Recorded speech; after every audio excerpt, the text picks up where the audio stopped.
When we think of newspapers in the First World War, especially as an English or a British person, we always tend to think of one specific thing. I can guarantee it's in your head right now. It is the Wipers Times, the trench newspaper extraordinaire created by Fred Roberts and his crew, made in the Ypres salient for the Tommy in the trenches.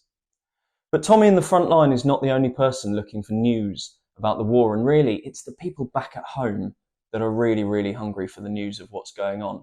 Now, for the man walking down the street in London, going to work as a builder or a constructor, he can grab a copy of this, The War Illustrated.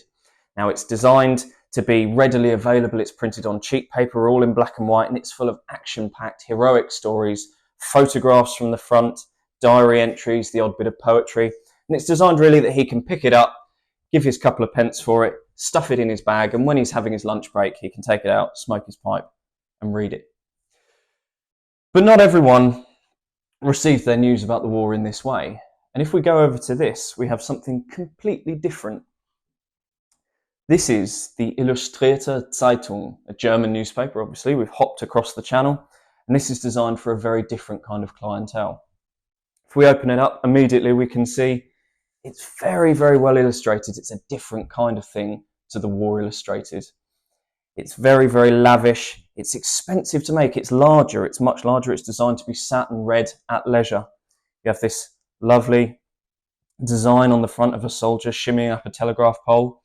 And the reason for this is that this is not a war newspaper. This is a civilian newspaper. It's been around since 1843, and it was modelled on the Illustrated London News, which had been created just a year earlier in 1842. And the whole idea of this is to, well, provide daily news. It's a weekly newspaper. It's printed and distributed weekly, and it is not solely a war newspaper.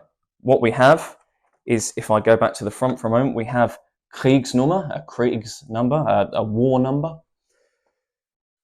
But as we turn over, we can immediately see this is designed for a very different kind of reader than the War Illustrated, because the first page we turn over and we have right here our first article, Our War Artists in the Field. This is designed for the more upper middle class, the bourgeoisie, if you will, to sit and read at home at leisure. If we move on from that, immediately, first thing, a newspaper cannot live by articles alone. We have a big old style block of adverts. This section here, again, kind of maybe showing you that this is not for the German soldier in the trenches of the Western Front. These adverts here are all to do with wellness spas. A sanatorium, as they're known in German, means a very different thing in English. Down here at the bottom, you've got something very common, particularly in British newspapers and French newspapers as well. Everyone is looking for something to send to their soldier chap at the front. In this particular instance, Formamint Tabletten, tablets, pills that promise to keep away influenza and every other kind of infection. But critically, if you look at the soldier just there, and that's not any German soldier, that is a German officer, perhaps again lending to the kind of clientele that are supposed to be reading this.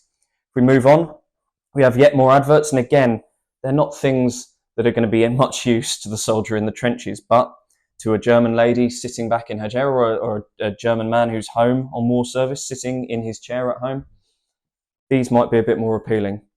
We also have this lovely advert here. This is unusual. This is an advert for war insurance, war damages insurance. And at the bottom there, Landsturmpflichtige, conscripts, people who are sort of enlisted in the German army, are not required to pay war damage money. How generous of them. If we carry on now, we have a lovely picture of the Kaiser. And again, this is a really lavish newspaper. It is designed to envelop you at every turn. Again, the Norwegians, the Germans, and us. Lovely panoramic views there.